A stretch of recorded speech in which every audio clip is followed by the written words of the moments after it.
You will hear a number of different recordings, and you will have to answer questions on what you hear. There will be time for you to read the instructions and questions, and you will have a chance to check your work. All the recordings will be played once only. The test is in 4 sections. At the end of the test, you will be given 10 minutes to transfer your answers to an answer sheet. Now turn to Section 1.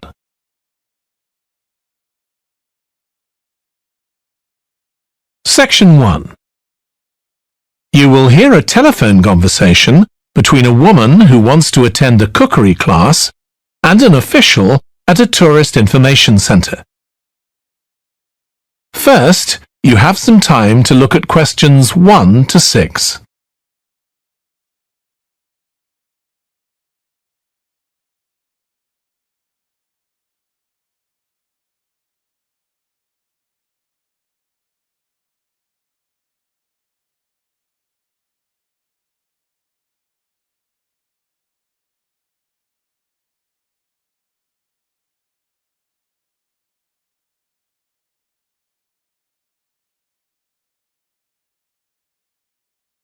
You will see that there is an example that has been done for you. On this occasion only, the conversation relating to this will be played first. Hello, Tourist Information Centre. Mike speaking. How can I help you? Oh, hi. I wanted to find out about cookery classes. I believe there are some one-day classes for tourists. Well, they're open to everyone, but tourists are always welcome. OK, let me give you some details of what's available. There are several classes. One very popular one is at the food studio.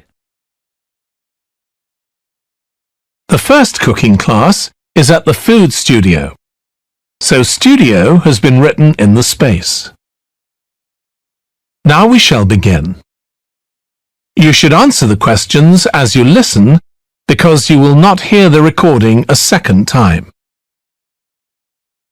Listen carefully and answer questions 1 to 6. Hello, Tourist Information Centre. Mike speaking. How can I help you? Oh, hi. I wanted to find out about cookery classes. I believe there are some one-day classes for tourists. Well, they're open to everyone, but tourists are always welcome. OK, let me give you some details of what's available. There are several classes. One very popular one is at the food studio. OK. They focus on seasonal products, and as well as teaching you how to cook them, they also show you how to choose them. Right, that sounds good. How big are the classes? I'm not sure exactly, but they'll be quite small. And could I get a private lesson there? I think so. Let me check. Yes, they do offer those. Though, in fact, most of the people who attend the classes find it's a nice way of getting to know one another. I suppose it must be, yes. And this company has a special deal for clients where they offer a discount of 20% if you return for a further class. OK, but you said there were several classes. That's right. Another one you might be interested in is Bond's Cookery School. They're quite new. They just opened 6 months ago, but I've heard good things about them. They concentrate on teaching you to prepare healthy food, and they have quite a lot of specialist staff. So, is that food for people on a diet and things like that? I don't know if I'd be interested in that. Well, I don't think they particularly focus on low-calorie diets or weight loss. It's more to do with recipes that look at specific needs, like including ingredients that will help build up your bones and make them stronger, that sort of thing. I see. Well, I might be interested. I'm not sure. Do they have a website I could check? Yes, just key in the name of the school. It'll come up. And if you want to know more about them, every Thursday evening they have a lecture at the school. It's free, and you don't need to book or anything. Just turn up at 7:30. And that might give you an idea of whether you want to go to an actual class. Before you hear the rest of the conversation, you have some time to look at questions 7 to 10.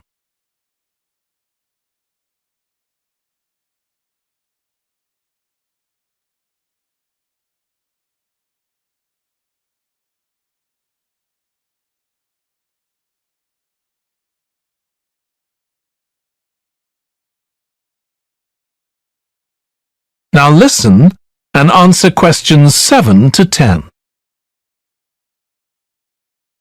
OK, there's one more place you might be interested in. That's got a rather strange name. It's called the Ielts Centre. That's spelled A-R-R-E-T-S-A. OK. They've got a very good reputation. They do a bit of meat and fish cookery, but they mostly specialise in vegetarian dishes. Right. That's certainly an area I'd like to learn more about. I've got lots of friends who don't eat meat. In fact, I think I might have seen that school today. Is it just by the market? That's right. So they don't have any problem getting their ingredients. They're right next door. And they also offer a special 2-hour course in how to use a knife. They cover all the different skills, buying them, sharpening, chopping techniques. It gets booked up quickly, though, so you'd need to check it was available. Right, well, thank you very much. I'll go and check that out. That is the end of section 1. You now have half a minute to check your answers.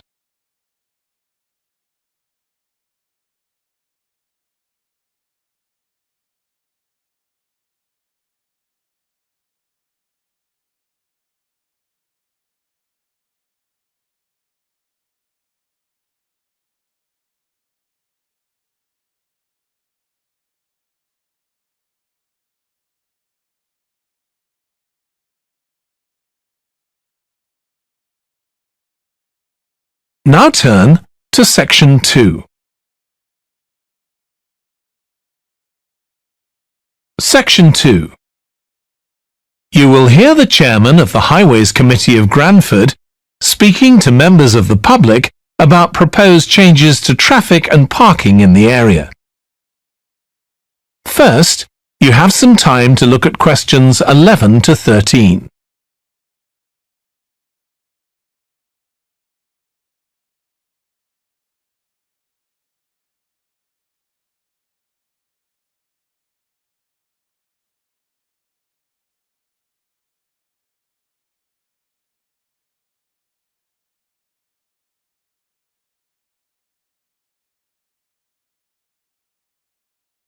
Now listen carefully and answer questions 11 to 13. Good evening, everyone. My name's Phil Sutton, and I'm chairman of the Highways Committee. We've called this meeting to inform members of the public about the new regulations for traffic and parking we're proposing for Granford. I'll start by summarising these changes before we open the meeting to questions. So, why do we need to make these changes to traffic systems in Granford? Well, we're very aware that traffic is becoming an increasing problem. It's been especially noticeable with the increase in heavy traffic while they've been building the new hospital. But it's the overall rise in the volume of traffic of all kinds that's concerning us. To date, there's not been any increase in traffic accidents, but that's not something we want to see happen, obviously. We recently carried out a survey of local residents, and their responses were interesting. People were very concerned about the lack of visibility on some roads due to cars parked along the sides of the roads. We'd expected complaints about the congestion near the school when parents are dropping off their children or picking them up. But this wasn't top of the list, and nor were noise and fumes from trucks and lorries, though they were mentioned by some people. We think these new traffic regulations would make a lot of difference, but we still have a long way to go. We've managed to keep our proposals within budget, just so they can be covered by the council. But of course it's no good introducing new regulations if we don't have a way of making sure that everyone obeys them. And that's an area we're still working on with the help of representatives from the police force. Before you hear the rest of the talk, you have some time to look at questions 14 to 20.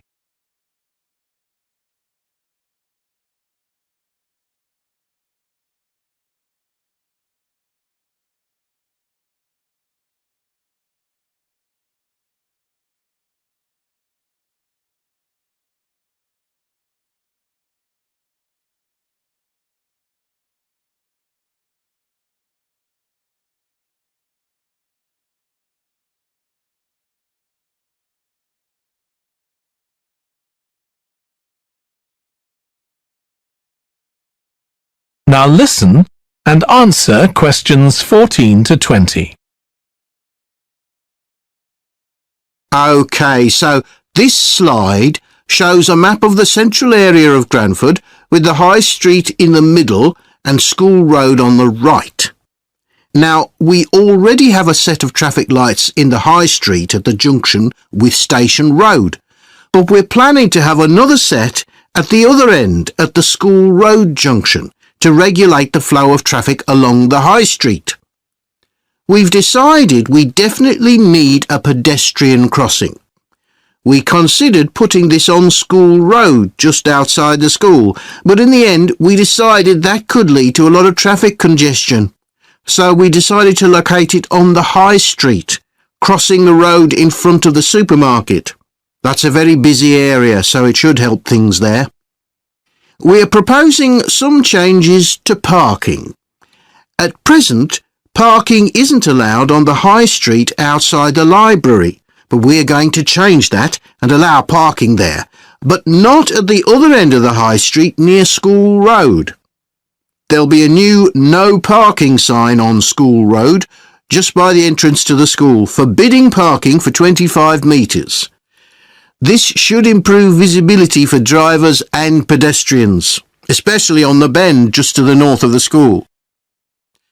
As far as disabled drivers are concerned, at present they have parking outside the supermarket, but lorries also use those spaces, so we've got 2 new disabled parking spaces on the side road up towards the bank.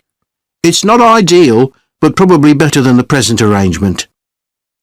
We also plan to widen the pavement on School Road. We think we can manage to get an extra half metre on the bend just before you get to the school, on the same side of the road.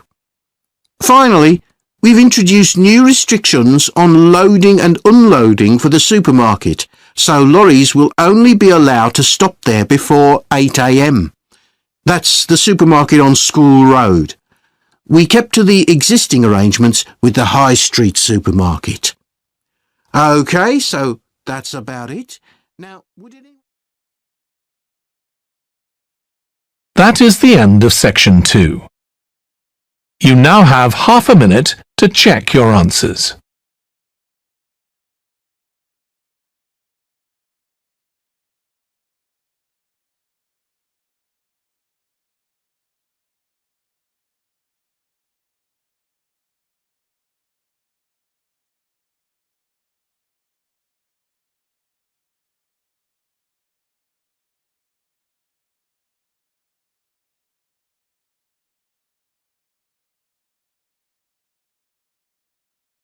Now turn to section 3. Section 3. You will hear 2 biology students called Emma and Jack discussing an experiment they are going to do together. First, you have some time to look at questions 21 to 25.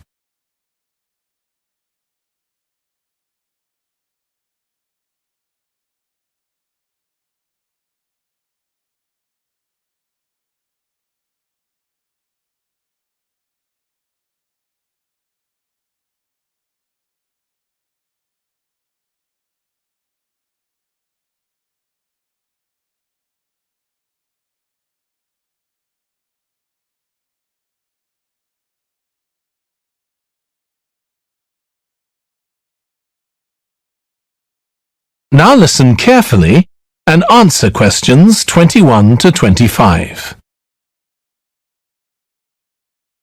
We've got to choose a topic for our experiment, haven't we, Jack? Were you thinking of something to do with seeds? That's right. I thought we could look at seed germination, how a seed begins to grow. OK. Any particular reason? I know you're hoping to work in plant science eventually. Yeah, but practically everything we do is going to feed into that. No, there's an optional module on seed structure and function in the 3rd year that I might do. So I thought it might be useful for that. If I choose that option, I don't have to do a dissertation module. Good idea. Well, I thought for this experiment we could look at the relationship between seed size and the way the seeds are planted. So we could plant different sized seeds in different ways and see which grow best. OK, we'd need to allow time for the seeds to come up. That should be fine if we start now. A lot of the other possible experiments need quite a bit longer. So that'd make it a good one to choose. And I don't suppose it'd need much equipment. We're not doing chemical analysis or anything. Though that's not really an issue. We've got plenty of equipment in the laboratory. Yeah, we need to have a word with the tutor if we're going to go ahead with it, though. I'm sure our aim's okay. It's not very ambitious, but the assignment's only 10% of our final mark, isn't it? But we need to be sure we're the only ones doing it. Yeah, it's only 5% actually, but it'd be a bit boring if everyone was doing it. Did you read that book on seed germination on our reading list? The one by Graves? I looked through it for my last experiment, though it wasn't all that relevant there. It would be for this experiment, though. I found it quite hard to follow. Lots about the theory, which I hadn't expected. Yes, I'd been hoping for something more practical. It does include references to the recent findings on genetically modified seeds, though. Yes, that was interesting. I read an article about seed germination by Lee Hall. About seeds that lie in the ground for ages and only germinate after a fire. That's the one. I knew a bit about it already, but not about this research. His analysis of figures comparing the times of the fires and the proportion of seeds that germinated was done in a lot of detail. Very impressive. Was that the article with the illustrations of early stages of plant development? They were very clear. I think those diagrams were in another article.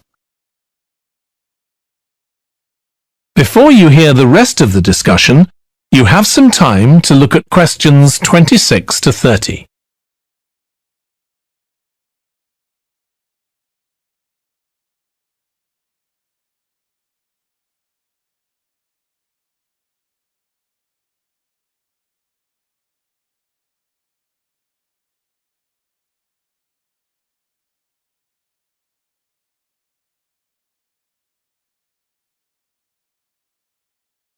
Now listen and answer questions 26 to 30. Anyway, shall we have a look at the procedure for our experiment? We'll need to get going with it quite soon. Right. So the first thing we have to do is find our seeds. I think vegetable seeds would be best, and obviously they mustn't all be the same size. So how many sorts do we need? About 4 different ones? I think that would be enough. There'll be quite a large number of seeds for each one. Then for each seed we need to find out how much it weighs and also measure its dimensions, and we need to keep a careful record of all that. That'll be quite time-consuming, and we also need to decide how deep we're going to plant the seeds, right on the surface a few millimetres down or several centimetres. OK, so then we get planting. Do you think we can plant several seeds together in the same plant pot? No, I think we need a different one for each seed. Right. And we'll need to label them. We can use different coloured labels. Then we wait for the seeds to germinate. I reckon that'll be about 3 weeks, depending on what the weather's like. Then we see if our plants have come up and write down how tall they've grown. Then all we have to do is look at our numbers and see if there's any relation between them. That's right. So then we get... That is the end of section 3. You now have half a minute to check your answers.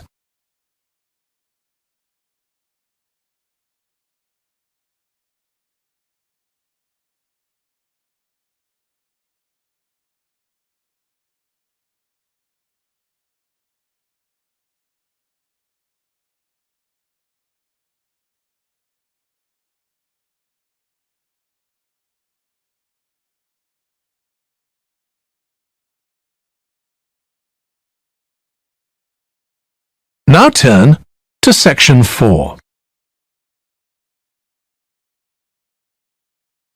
Section 4.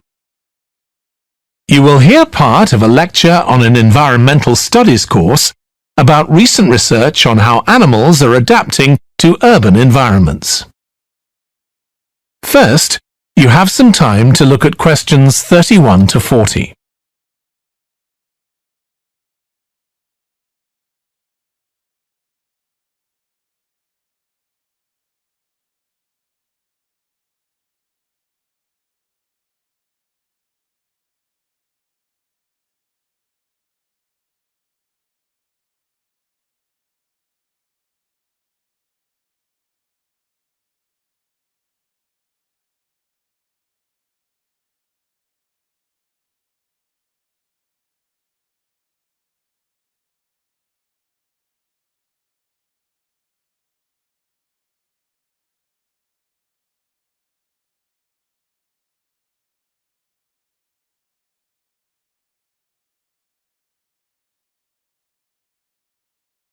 Now listen carefully and answer questions 31 to 40.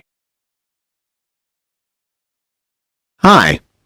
Today we're going to be looking at animals in urban environments, and I'm going to be telling you about some research on how they're affected by these environments. Now, in evolutionary terms, urban environments represent huge upheavals, the sorts of massive changes that usually happen over millions of years. And we used to think that only a few species could adapt to this new environment.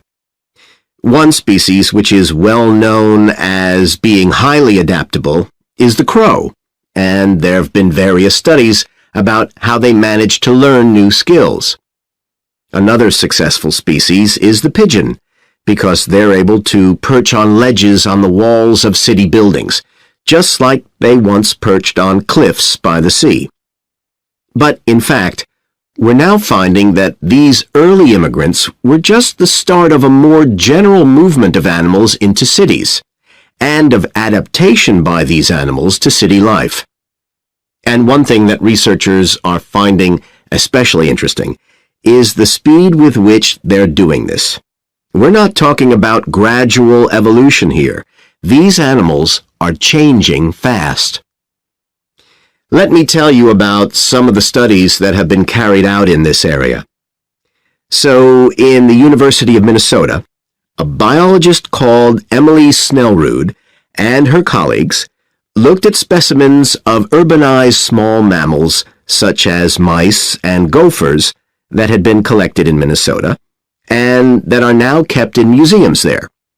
And she looked at specimens that had been collected over the last 100 years, which is a very short time in evolutionary terms. And she found that during that time, these small mammals had experienced a jump in brain size when compared to rural mammals. Now, we can't be sure this means they're more intelligent, but since the sizes of other parts of the body didn't change, it does suggest that something cognitive was going on. And Snellrud thinks that this change might reflect the cognitive demands of adjusting to city life, having to look in different places to find food, for example, and coping with a whole new set of dangers. Then over in Germany, at the Max Planck Institute, there's another biologist called Katharina Miranda, who's done some experiments with blackbirds living in urban and rural areas, and she's been looking not at their anatomy, but at their behavior. So, as you might expect, she's found that the urban blackbirds tend to be quite bold. They're prepared to face up to a lot of threats that would frighten away their country counterparts. But there's one type of situation that does seem to frighten the urban blackbirds, and that's anything new, anything they haven't experienced before. And if you think about it, that's quite sensible for a bird living in the city.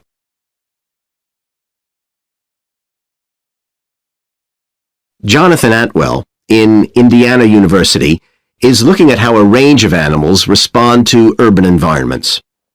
He's found that when they're under stress, their endocrine systems react by reducing the amount of hormones such as corticosterone into their blood.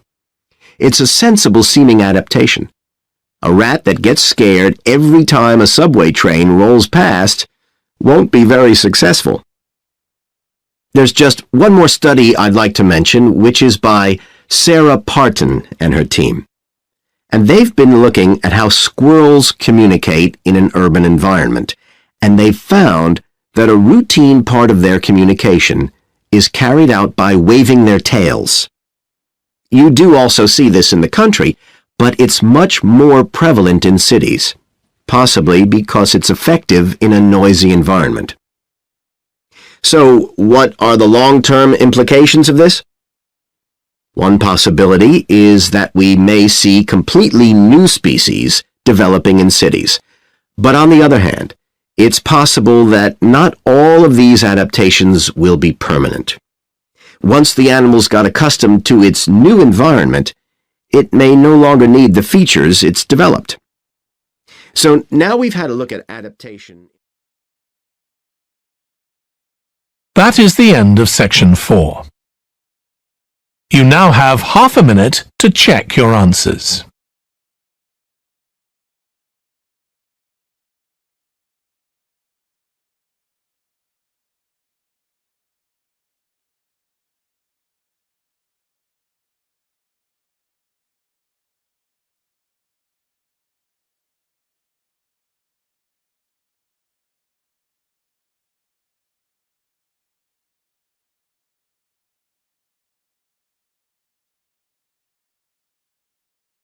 That is the end of the listening test.